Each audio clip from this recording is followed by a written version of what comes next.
ఇది హంపి విజయనగరంలో under ground శివాలయం అంటారట. ఇది కూడా హంపి విజయనగరంలోనే ఒక దేవాలయం, శివాలయం అన్నమాట. అది చూసారా? అక్కడ ఎడవచ్చు పదండి.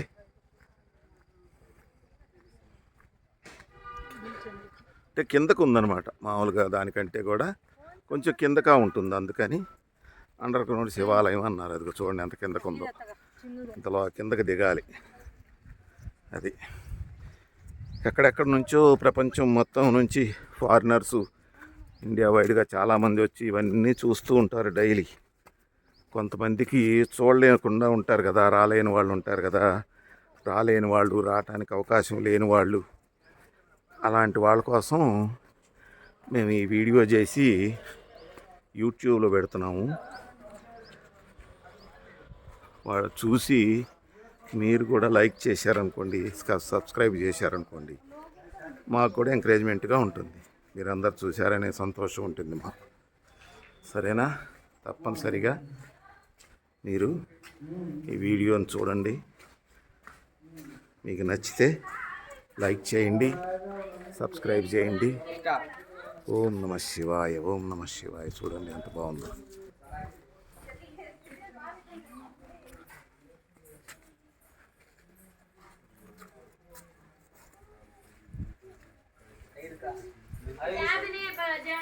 చూసారా ఎంత బాగుందో?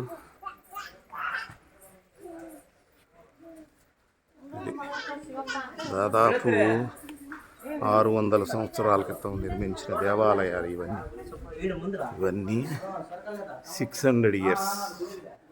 కృష్ణదేవరాయలు పరిపాలించి 600 ఇయర్స్ అప్పుడు నిర్మించిన దేవాలయాలు కానీ ఇవన్నీ. మరి ఆ రోజుల్లో సిమెంట్ కానీ, ఇటుకలు కానీ, ఇసుక కానీ వాడకుండా ఎంత నీళ్ళు వచ్చేసినాయి చూసారా? నీళ్ళు వచ్చినాయి, లోపలికి వెళ్ళడానికి అవకాశం లేకుండా ఉంది. ఇంతవరకే చూపిస్తున్నాము.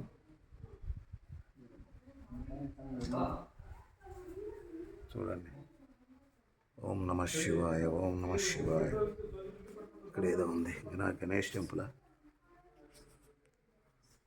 లోనికి వెళ్ళటానికి లేదు, మొత్తం నీళ్ళు ఉన్నాయి, బురదగా ఉంది, మురికి నీళ్ళు వెళ్ళే ఉన్నాయి. అయితే గవర్నమెంట్ పట్టించుకోవట్లా, మెయింటెనెన్స్ చేయట్లా. అదే సమస్య ఇక్కడ. ఏదైనా గవర్నమెంట్ పట్టించుకుని చేస్తే ఈ అమూల్యమైన శిల్ప సంపద ఇదంతా రక్షించిన వాళ్ళు మొత్తం. అది చూసారా?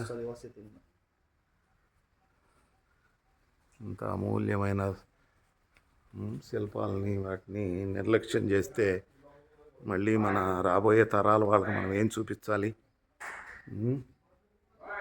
చూడండి. ఎవరో అది సంగతి. చూద్దాం.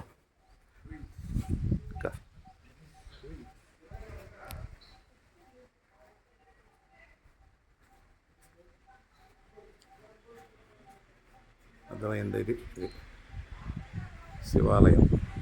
చూడండి ఫ్రెండ్స్, మీకు నచ్చితే లైక్ చేయండి, సబ్స్క్రైబ్ చేయండి, ఎంకరేజ్ చేయండి. ఓం నమః శివాయ. ఉంటాను. మళ్ళీ ఒక వీడియోలో కలుద్దాం.